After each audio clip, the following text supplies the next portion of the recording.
ঈদ উল আজহার সকাল হয়ে গিয়েছে আর সূর্য উঠে গিয়েছিল। আজকের এই দিনে জয়াকে খুবই আনন্দিত মনে হচ্ছিল, কেননা আজকে ছিল কোরবানির ঈদ। জয়া হচ্ছে আব্দুল চাচার ৮ বছরের একটা ছোট্ট ফুটফুটে মেয়ে। জয়ার আব্বু যখন ঈদের নামাজ আদায় করে বাসায় ফিরে আসলেন, তখন সে খুবই খুশি হয়ে তার আব্বুকে জিজ্ঞেস করতে লাগলো যে, আব্বাজান, আজকে তো কোরবানির ঈদ, আজকে তো আমাদের বাসায় অনেক গোশত আসবে, তাই না? নাকি গত বছরের মতো আমাদের বাসায় কোনো গোশত আসবে না? তো এখানে আব্দুল চাচা নিজের মেয়েকে শান্ত করে বললেন, অবশ্যই মা, কেন আসবে না? আজকে তো ঈদুল আজহা, আজকে হচ্ছে আমাদের মতো গরিব অসহায় মানুষদের গোশত খাওয়ার দিন। আর এই বছর তো আমাদের পাশের বাড়ির ডাক্তারবাবু অনেক বড় দুটো গরু কোরবানি দিয়েছেন। আর তুমি দেখবে ডক্টর সাহেব মাংস পাঠাবেন, এছাড়াও মাস্টার সাহেবও তো বড় গরু কোরবানি দিয়েছেন, তিনিও কিছু না কিছু পাঠাবেন। সুতরাং তাদের বাড়ি থেকে আমাদের জন্য যা আসবে তা তুমি পেট ভরে খেতে পারবে। তুমি শুধু কিছু সময় অপেক্ষা করো, দেখবে অবশ্যই আমাদের বাসায় গোশত আসবে। আর তুমি শুনুনি, মসজিদের ইমাম সাহেব হুজুর ওয়াজ করেছেন, কোরবানির গোশতে গরিবদের হক আল্লাহর তরফ থেকে নির্ধারিত। সুতরাং যারা আল্লাহর জন্য কোরবানি করে তারা অবশ্যই গরিবদেরকে গোশত দিবেই, কেননা এটা কোরবানিরই অংশ। তো এমনি করতে করতে 12টা বেজে গেল, কিন্তু আব্দুল চাচার ঘরে কেউই গোশত নিয়ে আসলো না। তারপর জয়া আবারও জিজ্ঞেস করলো যে, আব্বাজান, 12টা তো বেজে গিয়েছে, কিন্তু এখনো আমাদের বাসায় কেউ গোশত নিয়ে আসলো না কেন? তখন আব্দুল চাচা নিজের মেয়েকে বুঝিয়ে বলতে লাগলেন, এই আর একটু ধৈর্য ধরো, এখন হয়তো তারা কোরবানি দিয়ে সেই গোশতগুলোকে 3 অংশে ভাগ করছে, যেমনটা রাসূল সাল্লাল্লাহু আলাইহি ওয়াসাল্লাম বলেছেন। এই ভাগ বাটোয়ারা শেষ হলেই আমাদের গোশত চলে আসবে। এই কথা শুনে জয়া বলতে লাগলো, আব্বাজান, আমাদের মতো গরিব মানুষদের তো বছরে একবারই প্রাণ ভরে গোশত খাওয়ার সুযোগ মিলে থাকে, আর এই বড় লোকদের দেখো, তারা বছর জুড়ে গোশত খেয়ে থাকে। জয়ার মা জয়ার মুখের কথা শুনে ভীষণ রাগান্বিত হলেন। তিনি জয়াকে জোরে একটি ধমক দিয়ে বলতে লাগলেন, তুমি কেন বারবার বাবাকে বিরক্ত করছো? তুমি কি বুঝতে পারছো না তোমার প্রশ্ন শুনিয়ে তোমার বাবা কতটা চিন্তিত হয়ে পড়েছেন? এরপর জয়ার মা নিজের মেয়েকে খুব আদরের সঙ্গে বলতে লাগলো, প্রিয় মা আমার, আমি টমেটো, পেঁয়াজ, রসুন, আদা সব কিছুই কেটে রেখে দিয়েছি। যখনই বাসায় গোশত আসবে তখনই আমি এক মুহূর্ত দেরি না করে সঙ্গে সঙ্গে সেটি রান্না করে তোমাদেরকে খাওয়াবো। তারপর তুমি সেখান থেকে যত ইচ্ছা তত খেয়ে নিও। এখন শুধুমাত্র একটু অপেক্ষা করো আর আল্লাহ তাআলার উপর ধৈর্য ধারণ করো। এমনই করতে করতে বিকেল হয়ে গেল, কিন্তু কেউই আব্দুল চাচার বাসায় গোশত নিয়ে আসলো না। এবার তো জয়ার বাড়ির মানুষদের ধৈর্যের বাঁধ ভাঙতে লাগলো, কেননা তখন প্রায় বিকেল 4টা বেজে গিয়েছিল। এমনটি দেখে জয়া খুবই দুঃখের সঙ্গে তার আব্বুকে বলতে লাগলো, আব্বুজান, এখন তো 4টে বেজে গিয়েছে, কিন্তু এখনো আমাদের বাসায় কেউ গোশত নিয়ে আসলো না কেন? এখন তো মনে হচ্ছে আগের বছরের মতো এবারও আমাদের বাসায় কেউ গোশত নিয়ে আসবে না। আর এই কথা বলার সঙ্গে সঙ্গে সে কান্নায় ভেঙে পড়ল। আর জয়ার কান্না দেখে তার বড় বোন এবং তার আম্মুও কান্না করতে লাগলো। আর নিজের সামনে তার বিবি বাচ্চাকে কান্না করতে দেখে আব্দুল চাচাও তখন আর ঠিক থাকতে পারল না। এজন্য আব্দুল চাচা নিজের বিবি বাচ্চাদেরকে সান্ত্বনা দিয়ে বলতে লাগলেন, হতে পারে যে আমাদের প্রতিবেশী আমাদেরকে ভুলে গিয়েছে, তুমি চিন্তা করো না, আমি এখনই তাদের বাড়ি গিয়ে স্মরণ করিয়ে দিয়ে আসছি। এরপর আব্দুল চাচা নিজের বাড়ি থেকে বের হয়ে সোজা ডাক্তার সাহেবের বাসায় গেলেন, যিনি বড় দুটি গরু কোরবানি করেছেন। তারপর তিনি দরজাতে কড়া নাড়লেন। ভেতর থেকে ডক্টর সাহেব এসে দরজা খুলে বলতে লাগলেন, বলো কি চাও? তখন আব্দুল চাচা বলতে লাগলেন, হ্যাঁ ডক্টর সাহেব, আমি তো আপনারই প্রতিবেশী, আপনি অনেক বড় দুটি পশু কোরবানি করেছেন, সেজন্য আপনি কি আমাদেরকে কিছুটা গোশত দিতে পারবেন? আমার মেয়েটি গোশত খাওয়ার জন্য খুব কান্নাকাটি করছে। আব্দুল চাচার মুখে এই কথা শুনে ডাক্তার সাহেব মনে মনে খুবই অসন্তুষ্ট হলেন, বিরক্ত হলেন। আর তৎক্ষণাৎ তিনি বলতে লাগলেন, দেখো, আত্মীয় স্বজনকে কিছু দিয়েছি, গোশত ভাগ বাটোয়ারা হয়ে গিয়েছে, আর এখন মাত্র কিছু গোশত নিজের জন্য রেখে দিয়েছি। এটি বলে ডাক্তার সাহেব আব্দুল চাচার মুখের উপর দরজা বন্ধ করে দিলেন।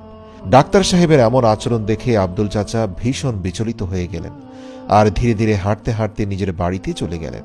রাস্তার পাশেই মাস্টার সাহেবের বাড়ি ছিল, তাই তিনি ভাবলেন যাওয়ার আগে মাস্টার সাহেবকেও একটু জিজ্ঞেস করে নেই, হতেও পারে তার ঘর থেকে কিছু গোশত পেয়ে যাব। এটা ভাবার পর তিনি মাস্টার সাহেবের বাড়ি গেলেন। তারপর সেখানে গিয়ে তাদের দরজার কড়া নাড়লেন। দরজা খুলে মাস্টার সাহেব আব্দুল চাচাকে দেখে বললেন, কি ব্যাপার? আব্দুল চাচা কোনো প্রকার ভূমিকা না করে বললেন, আমি কি আপনাদের কোরবানি গোশত থেকে কিছুটা গোশত পেতে পারি? এই কথা শুনে মাস্টার সাহেবের চোখ বড় হয়ে গেল। তারপর সে বলতে লাগলো, তুমি এখানেই থামো, আমি বাড়িতে গিয়ে দেখে আসি কোনো গোশত আছে কিনা। এরপর মাস্টার সাহেব বাসা থেকে একটি ব্যাগ নিয়ে আব্দুল চাচার কাছে আসলেন। তারপর সেই ব্যাগ আব্দুল চাচার হাতে ধরিয়ে দিলেন। কোনো কথা না বলে দরজাটি এমনভাবে বন্ধ করে পালিয়ে গেলেন, মনে হচ্ছিল যেন তিনি কোনো বোমা ফেলে পালিয়ে যাচ্ছেন। তো যাই হোক, গোশতের ব্যাগ পেয়ে আব্দুল চাচা ভীষণ খুশি হয়ে গেলেন। তারপর খুশি মনে নিজের বাড়িতে চলে গেলেন। আব্দুল চাচার হাতে গোশতের ব্যাগ দেখে তার বাড়ির সবাই খুশি হয়ে গেল। কিন্তু বাড়িতে গিয়ে তারা দেখতে পেল সে গোশতের ব্যাগের ভেতরে 1 থেকে 1.5 কেজি চর্বি আর 2 থেকে 3টি গোশতের পিস, যা রান্না করার জন্য একেবারেই উপযুক্ত নয়। এটা দেখে জয়া এবং জয়ার বাবা ভীষণ উদাস হয়ে গেলেন। আব্দুল চাচার চোখে পানি এসে গেল। তারপর পরিবারের লোকজনদের উদ্দেশ্যে বললেন, এবছর আমাদের ভাগ্যে কোরবানির গোশত খাওয়া নেই। এর মধ্যে জয়ার আম্মু বলতে লাগলো, এতটা না শুকর বন্দাদের অন্তর্ভুক্ত হওয়া ঠিক হবে না, কেননা আল্লাহ তাআলা অনেক মহান এবং রহমত দানকারী। কোরবানির গোশত ছাড়াও তো আমরা আল্লাহ পাকের কত নিয়ামতের মধ্যে আছি। এরপর মুচকি হেসে জয়ার মা জয়াকে বলল, আমি তো টমেটো আর পেঁয়াজ কেটে রেখেই দিয়েছি, চলো আমরা আজকে এর চাটনি বানিয়ে খেয়ে নিই, আর আমরা সকলে এই চাটনি খেয়ে আল্লাহ তাআলার কাছে শুকরিয়া আদায় করব। এরপর জয়ার আম্মু চাটনি বানানোর জন্য রান্নাঘরে চলে গেলেন। এরই মধ্যে বাইরে থেকে কোনো ব্যক্তির আওয়াজ ভেসে আসলো। কে যেন বাহির থেকে ডাকছিল, আব্দুল ভাই, আব্দুল ভাই। তারপর সে যখন বাইরে বের হলো তখন দেখতে পেল যে মনসুর চাচা দাঁড়িয়ে আছেন। মনসুর চাচা জয়ার বাবা আব্দুলের মতোই একজন দরিদ্র মানুষ। মনসুর চাচা বাজারের ভ্যানে করে সবজির ব্যবসা করেন। মনসুর চাচার হাতে একটি ব্যাগ ছিল এবং যেটার মধ্যে 3 থেকে 4 কেজি তাজা গোশত ছিল। তিনি বলতে লাগলেন, আমার ছেলে শহর থেকে এসেছে এবং সেখান থেকে আমাদের জন্য প্রচুর গোশত নিয়ে এসেছে। আমরা কখনো সেটি একা খেতে পারবো না। কোরবানির গোশত প্রতিবেশীকে না দিয়ে কি করে খাই বলেন? তাই আমরা আমাদের প্রয়োজন মতো গোশত রেখে দিয়েছি। আপনিও আপনার বাড়িতে এই গোশত রান্না করুন এবং খুশি মনে কোরবানির ঈদ উদযাপন করুন। মনসুর চাচার হাতে গোশত দেখে আব্দুল চাচার চোখে আনন্দ অশ্রু বয়ে গেল। তার ঘরে যেন খুশির বন্যা বইতে লাগলো। বিশেষ করে জয়ার মুখে হাসি ফুটল। আর তারপর তারা সবাই মিলে মনসুর চাচার জন্য অনেক দোয়া করলেন।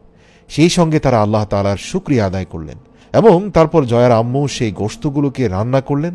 তারপর তারা সবাই মিলে পেট ভরে খাবার খেল।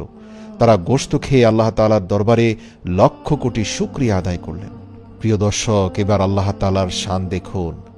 সেই রাতেই খুব ভয়ঙ্কর এক ঝড় এলো। টানা 2 দিন এলাকায় পল্লী বিদ্যুতের লাইন বিচ্ছিন্ন হয়ে গেল। ইলেকট্রিসিটি চলে যাওয়ার কারণে পুরো এলাকায় 2 দিন ধরে কারেন্ট না থাকার ফলে আব্দুল চাচার নিকট প্রতিবেশী ডক্টর সাহেব এবং মাস্টার সাহেবদের বাড়িতে জমিয়ে রাখা ফ্রিজের সকল মাংস নষ্ট হয়ে গেল। তারা ঈদ আনন্দ নিয়ে ব্যস্ত থাকায় মাংসগুলো আগে ভাগে বের করে সেগুলোকে জাল করতেও পারল না। তাই নষ্ট হওয়া মাংস ফেলে দেওয়ার পরে কুকুর বেড়াল এসে সেগুলো খেতে লাগলো।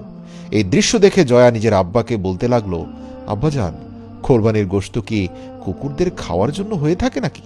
এমন কথা শুনে মাস্টার সাহেব এবং ডক্টর সাহেব মাথা লজ্জাতে একেবারে নিচু করে ফেললেন। আমাদের সবাইকে একটি বিষয় মনে রাখতে হবে যে কোরবানির মাংস শুধুমাত্র আল্লাহ তাআলাকে রাজি খুশি করার জন্য হয়ে থাকে।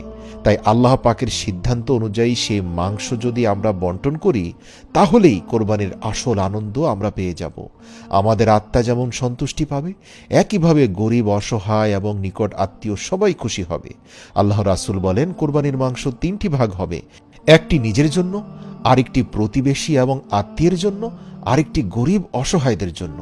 এখানে গরিব অসহায়রা যদি নিকট আত্মীয় হয়, এমনকি প্রতিবেশী হয়, সেই ক্ষেত্রে আমাদের উচিত প্রতিবেশী এবং আত্মীয়কে একটু বেশি বেশি করে গরুর মাংস পাঠানো, কেননা ইসলামে প্রতিবেশীর হকটা একটু বেশি।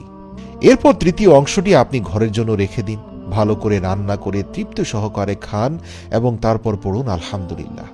মনে রাখবেন, এই আলহামদুলিল্লাহ শব্দের বিনিময়ে আল্লাহ রব্বুল আলামিনের আরশের নিচে থাকা ফেরেশতারা আপনার জন্য দোয়া করতে থাকবে। সুবহানাল্লাহ।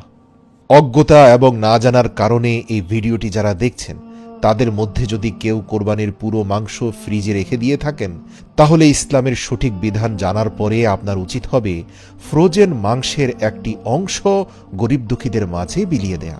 আল্লাহ আমাদেরকে দ্বীনের উপর অবিচল থাকার তৌফিক দান করুক। আমিন।